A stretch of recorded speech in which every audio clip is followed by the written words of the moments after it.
The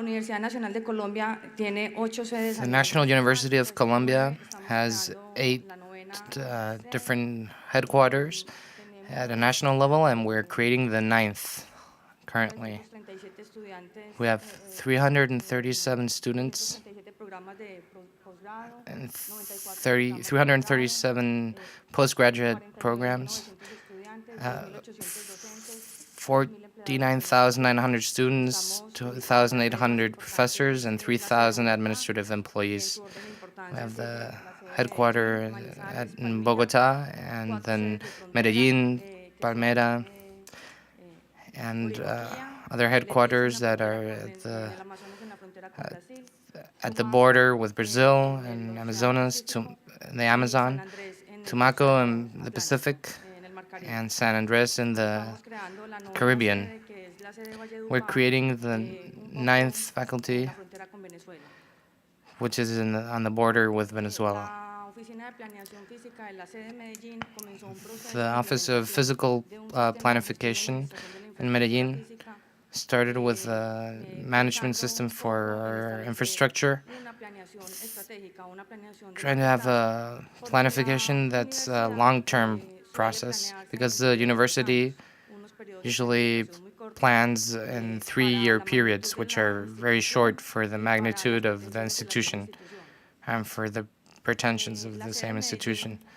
The headquarters that we have in Medellin, which is a concrete example we're going to talk about, is formed by 15 different sectors, which are 6 are urban, 9 are rural, 560 acres, which are more than 113,000 square meters that have been constructed, 150 buildings, 11,900 students, and 732 professors, and 586 administrative employees.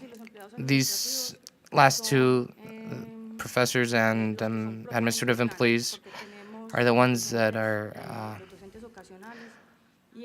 also, which are fixed employees. We also have occasional employees and contracted employees. In total, it's about 1,000 administrative employees and 1,000 professors, teaching personnel. We're going to talk about strategic planning. What was for us strategic planning? It was a long-term planification that tried to establish high magnitude aims that were looking for integration on different fronts, not only academically, but also the infrastructure and administrative level, with a common aim that responds to the mission of our university, which is investigation, training, and extension. The university works on these 3 levels, undergrad and graduate level, and the projection of knowledge, and extension as the application to the concrete medium. So who does the strategic planning? Before, no one would do this. There was no strategic planning. Right now, we're trying to define them according to a high-level direction, or how we do it. We started thinking about how we could realize this planning with permanent study, not only with internal commissions of the university, but also external necessities. And for what? To have a competitive entity at the national and international levels. Once those 4 concepts are clear, we concentrated on the how. And so, with the formulation of institutional objectives, which were based on the internal analysis of the institution, with a diagnosis of the current situation, identifying strengths, weaknesses, threats, vulnerabilities, abilities, and an analysis of the environment, identifying what the regions need, what our country needs, where we're going with our industry and our productive sector, the direction the country's heading, establishing and analyzing the current plans of each region, and where the departments and analyzing the external conditions, the demands made by other countries towards Colombia, what they're looking for, what they need it for. And with this, we would establish the planning strategies for the university. Since it's a public university, we're looking to establish how the university responds to the nation, how the university responds to the needs of the nation and of the environment. Unfortunately, we only got to internal analysis, and we'll see why. Because we didn't have a system that would allow us to identify the current situation. We couldn't see how the national university was. We had no clear indicators to see how the university was doing. So we found that in the internal analysis, the national university was had differences in each of the departments. They had different guidelines, different aims, different objectives. Because we needed long-term planning. We didn't have clear policies on how to proceed in terms of infrastructure, for example, which is my department. Because we didn't know about the current situation of the infrastructure. We had no diagnosis of pathologies in the buildings or the state of our buildings, because we didn't have knowledge of the use and occupation of spaces.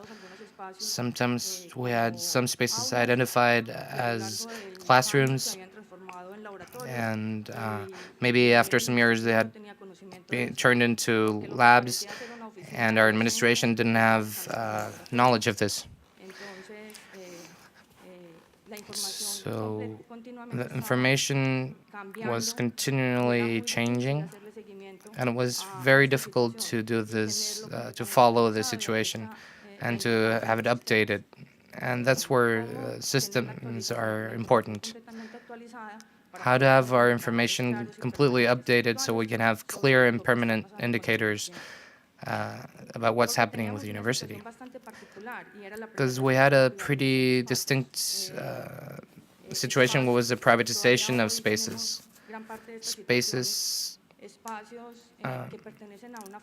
that are part of a faculty, and maybe the keys were only managed by the professor managing the post-grad program.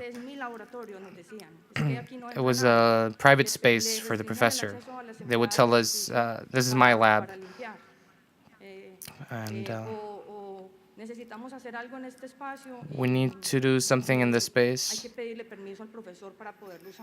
and you would always have to ask for the professor's permission, and they would decide, the professor would decide if it could be used or not.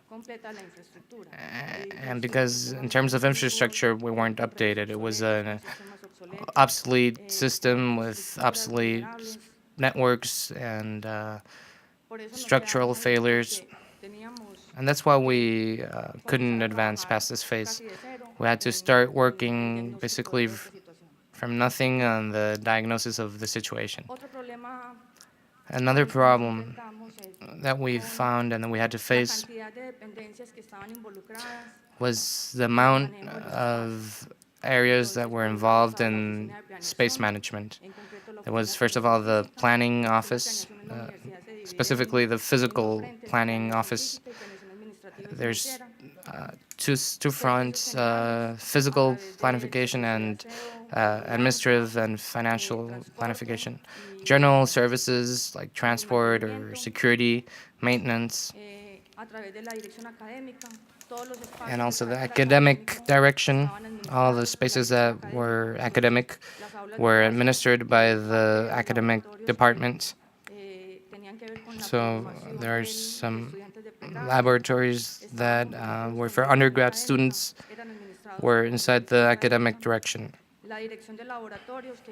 Also, laboratory direction was to see who manages and develops the labs in their university.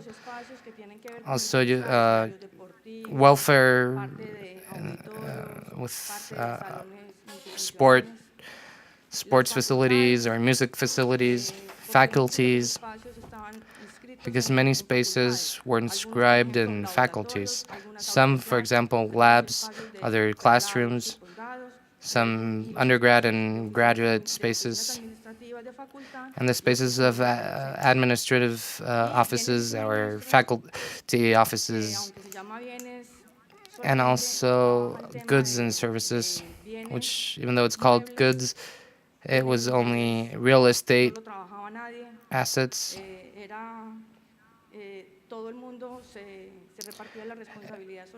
Everyone would have responsibility on real estate assets. So there was only furniture in this case, lab equipment, chairs, tables, audiovisual equipment, etc. So each with their different policy and their different initiatives, they had different aims. We all worked. And the other large problem that we faced is that we have a lot of software that had to do with infrastructure, with space management, and they all worked also in an inarticulate manner, and they were divergent. And there's a system like Kipu that's a financial system, but it's also the system with which we manage our real estate inventory. Sarah, which is the employee administration system. SIA, which is the academic programming system, and that's where we put up grades and courses on undergrad and graduate. CIPLO, which is the operative planning system, where every employee gives in their yearly aims. BPUN, which is a project system. All planning is done with a project bank. Hermes, it's an research system. That's where we manage all the research programs in our university, external and internal. Synab, which is the library system, and Mantum, which is a software that was recently created that works with the whole laboratory management system. And all of these were working in a divergent way with different aims and with different languages that were impossible to articulate. So after this, we started the SAG project, which is a management and administration system for infrastructure, with the idea of monitoring the problems in physical infrastructure at the university with clear indicators that would tell us how we should intervene and how to, in the long term. So what were our expectations for the SAG? First of all, to have real and permanent updated diagnoses of the physical infrastructure of the National University. And when I talk about infrastructure, I talk about furniture and real estate. To recognize the trends in the use of spaces and identify how spaces are migrating, to see so that the university can be a flexible institution that's always attentive to change inside the institution. To unify the use of spaces. When we tried to make a classification of spaces, what's a classroom, what's an administrative office or a lab, we found that concepts were managed differently. What for us could be an administrative office was actually a lab. And what we could see as a computer lab, maybe the laboratory direction would catalog it as a laboratory, because you could have experiments and information systems, geographic information systems. And to see our guidelines and our concepts, which spaces need to be improved, which spaces should disappear or which new spaces should be built or adequate, with the aim of optimizing our management tools with in regards to infrastructure. We'll look at the impact of our interventions. We evaluate if research improved or if the university improved. What did it contribute to the university? With the aim of structuring the project with all the departments of the university. I was looking at a group of common aims, and we wanted to generate debate spaces for the concepts in facility management, and to integrate the concept and to know about facility management, what we should do with it. And this was all to support the plans, current plans. As I said before, there are 3-year plans. There's a development plan for the whole country. So with the aim of giving sufficient information for plans, not only the global plan, but also the regional plans, and trying to reverse the way we were working before. That's what we're doing right now. We emphasize the operational aspect too much, and we don't have the sufficient tools to manage the operational part. And we didn't look at the strategic part, and we're trying to reverse that thing. We're worried about giving a solution to the operational so that it's not too much of a heavy load, so that we can focus more on the strategic part. We're reversing it, and we're looking at how we should do it and how we're doing it. We're emphasizing the strategic aspect.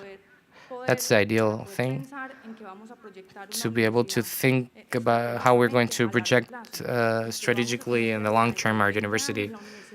And in 20 years, we would like to know where the university is, or at least establish the objective for the university and work towards that aim. So that's how we established many initiatives, how to intervene in the physical infrastructure, emphasis on space management, combining transport. These are things that consume a lot of time but can be managed simply, so we can have more fluidity in this respect. What are the results that we want to obtain? We want to have an updated infrastructure. Right now it's obsolete. How do you want to do it? With our organizational plans for university. To have unified policies, and we're still defining those. In physical infrastructure, we're defining the MIF, which are the Intervention for Physical Infrastructure handbooks, to also be able to manage change in an effective way without this being traumatic for the institution. Right now, we have a huge resistance to change in any part of the university, from the highest levels to the lowest levels. Everyone is resistant to change. Our own superiors are resistant to change. They understand what we're doing, but once they leave the meeting, they do something completely different from what we've just talked. And they issue orders that are completely different from what we are advising them. And a very important aspect is having replicability. This initiative starts from Medellin, our Medellin headquarters, but we're working with the other locations, at least 4 different, which are Bogota, Palisades, and planning on a national level, which is what governs all aspects of the university, and working teamwork for facility management. So that this isn't just an initiative for Medellin, but for also at a national level. So we can also get to the deans and vice deans of each headquarter. So we have a coherent discourse, so we can attain our objective. Because if not, we won't. One alone cannot achieve that. We have to work together to convince and show how we were able to attain this coherence. And we're so advanced that everyone else has to jump on the wagon. We're trying to formulate a system for national management of infrastructure, so we can read what's happening in all different regions, because it's only one national university. So we need the possibility of having students that change between different faculties, but that they can study one program. The university right now has a possibility of double major for undergrad students. There are academic programs that are maybe at one facility but not in the other. So if we attain this coherence, we might ease the alternative, for example, for a double degree in different locations. We're right now trying to integrate all groups inside the university at a national level, so that we can work on this objective and we can implement a management system. Thank you.